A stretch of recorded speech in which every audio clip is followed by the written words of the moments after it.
Good afternoon, everybody, and welcome back to this week's episode of Spurs Up.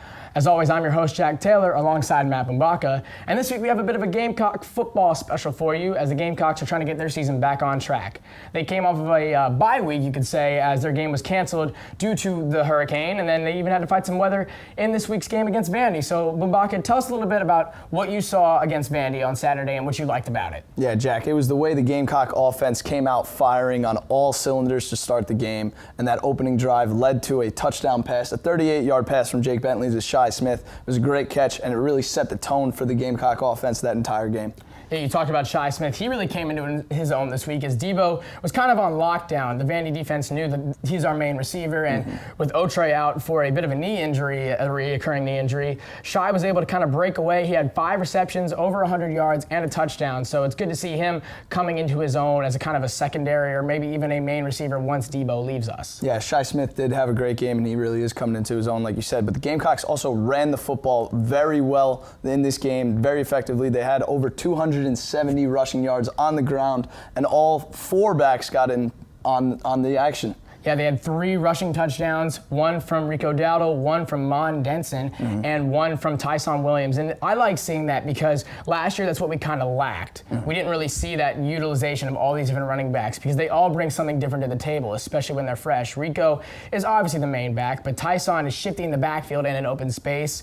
A.J. Turner, he can break through a hole and get into the open field quicker than almost any running back. Mon's a bigger guy. He can bust through the hole, and he can get into the end zone, as we saw on his 1-yard carry. So I like that sort of 4 horsemen of the apocalypse, if you will. We didn't see it last year, and this year I think it's what hurt us against Georgia. We didn't use it really much either. But the main thing I liked from the Gamecocks is seeing that getting started right out of the gate. Because with the Georgia game, they started to do that, but then they fell away. With this game, it seemed that they started hot and they stayed hot for the majority of the game, which is what you need to do if you're trying to get into the SEC championship. Yeah, all 4 running backs had an impact. A.J. Turner, I think, has earned a spot to be playing on the field as much as he did. He ran very well on Saturday. Tyson Williams also ran very well. And Rico Dowdle, again, over 100 rushing yards, and he is the lead back, like you said. And that Gamecock, they won 37-14. It was a great win for the Gamecocks on the road in Vanderbilt.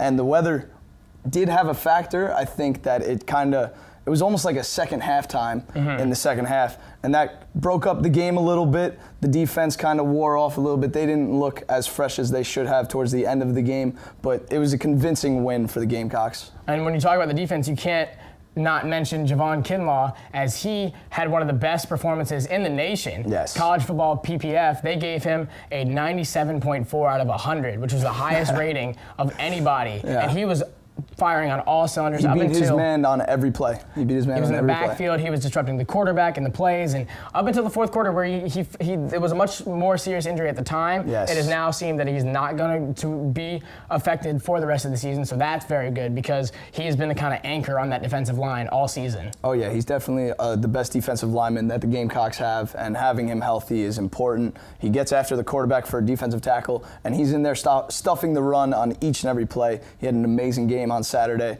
and hopefully he can continue that into next week into a huge game on the road at Kentucky coming up this Saturday. Kentucky has turned out to be a very difficult game, as the Gamecocks have won that for the past 5 years. It's on the road.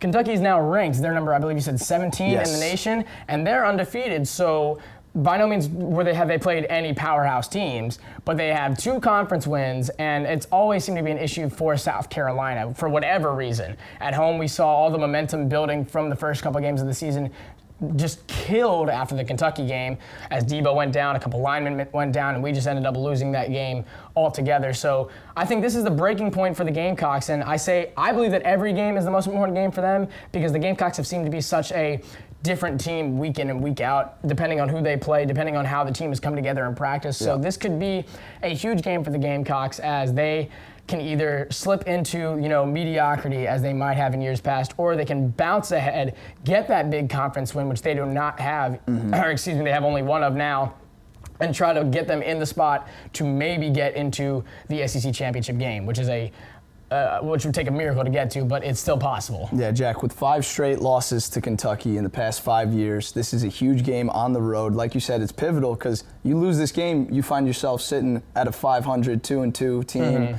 and that really is mediocrity, like you said. And now if the Gamecocks could go into Kentucky and get this upset victory, which I'm not even sure if it is an upset. I think the Gamecocks have the talent to completely pull off a win here. I know that the Kentucky Wildcats are ranked higher, but the Gamecocks have everything that they need to pull off this upset, and I think that they can do it. As you saw Vanderbilt do, and we expect Kentucky to do the same, is to focus on Deebo Samuel, make sure that he doesn't get the ball and is ineffective. But that means other guys need to step up, like Brian Edwards and like Shai Smith, like they did against Vandy. And talking about that in terms of focusing on Deebo, that might be the one place where we do have an advantage just because, yes, they'll have their eye on him all game.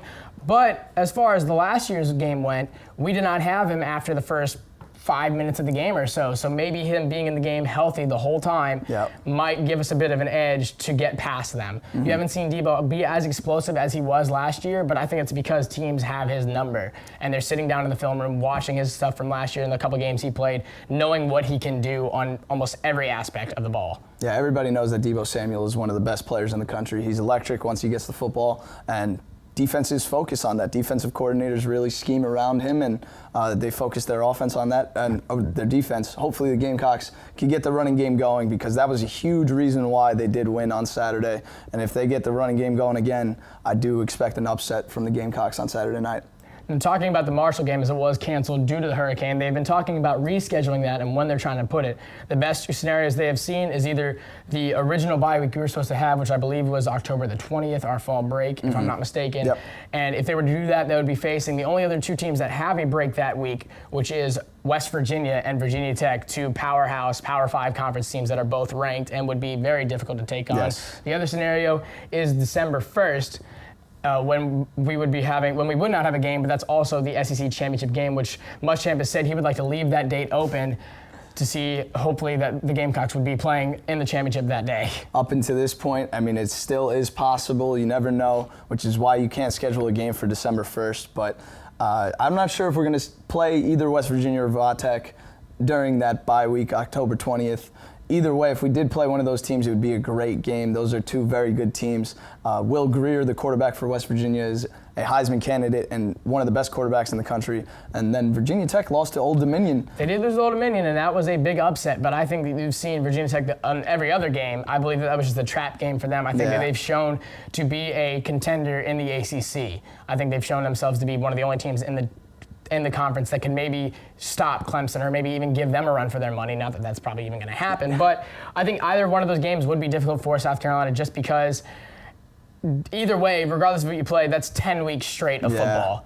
And that's why Muschamp is hesitant to do that because he doesn't want his guys to play 10 straight weeks. But you got to pick one of those two. So I think that I think the fans would love to see a matchup between Tech and South Carolina. That's not something that has really ever happened. The fans have been screaming for that matchup and a contract for that because I think it would be a great game. I know that that's what I wanted the bowl game to be last year.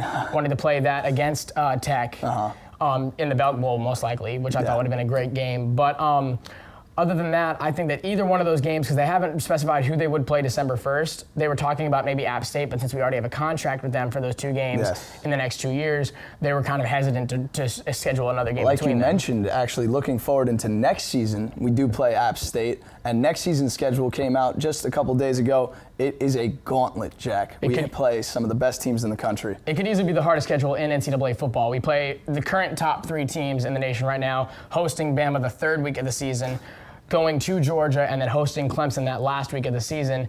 But we also have some games where normally we would have these, sleeper games like we had Coastal Carolina, Chattanooga, LA Tech, people like that. But this year we have to play teams like App State, and they are by no means a sleeper game, as they have shown to be a team that can take down Power 5 teams. Yes, they've beaten Michigan 2 times in the past 10 years, and they're no joke. You can't roll over them. They're a tough football team, and they might put the Gamecocks on upset alert.